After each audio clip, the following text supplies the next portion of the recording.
Hi, my name's Geoff Southern. I've been Deputy for No. 2 District in St Helier for the past 8 years. And during that time, I believe I've worked hard, earned a reputation of being the hardest working deputy, in fact, in the States. I research my projects well, and increasingly I can persuade the House that what I want to happen will happen. I'm now standing for an island-wide mandate as a Senator because I believe my experience, my leadership skills and my team building skills are now at a position where I would like the additional responsibility of the island-wide mandate. The most important thing I believe in this election is obviously the economy, and with it the jobs. What we're facing is a Treasury Minister, a Council of Ministers who have only one thing on their minds, and that's cuts, it's reduction in public spending and job losses. Now, all economists will tell you that you never cut public spending until you're clearly in recovery, and so far there are no signs of recovery. So what if these proposed cuts in public spending go ahead, we are likely to see double dip recession and the economy falling into spiral downwards. I believe we ought to know exactly what is planned in the 10% cuts, because all we've seen so far is 2%, but we're talking about £50 million over 3 years. We need to see what that 10% represents. We have to know where we're heading before we take the first steps.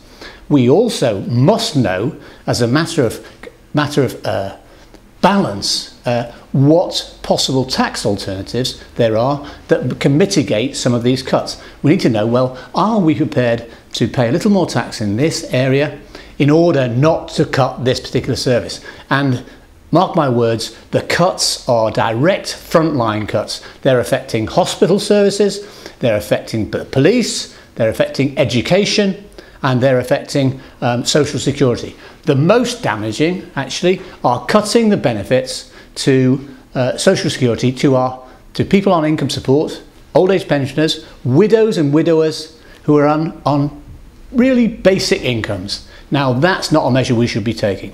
Why shouldn't we be taking it? Because while most of the world is in recession, and the UK, for example, has got a 12% deficit on its GDP, our deficit stands where? 1.6%. There's absolutely no need to be rushing to make massive cuts to public spending at this stage.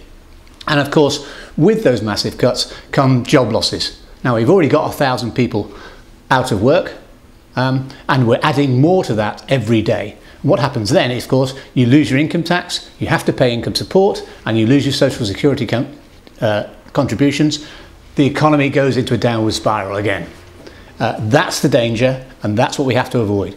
I've got a far more balanced plan between tax changes and cuts and growth to properly address the issues that face us. I believe if you were to give me the island mandate, that would assist me in presenting a case that will challenge what OZEF intends for the economy. The other issue that is upmost in my mind is that of population. Until we get population under control, and we're talking about, we've seen an increase in population of 5,000 people in the last 5 years, and 2/3 of those have been foreign immigrants. Now, I've got nothing against immigrants per se, but they do impose a cost on infrastructure. The most marked example of that is the price of housing. People say to me day in and day out, who's building all these flats? Who's buying them? And the answer is fresh immigrants to the island. They're buying them because local Jersey people can't afford them. What we're seeing now, advertisements from the likes of Dandara in our own papers saying investment opportunities. Come and buy this development. It's an investment opportunity, guaranteed returns, etc., etc. Now, that shouldn't be happening either. I think we're at a critical time in the history of the island. I believe we should think carefully how we proceed.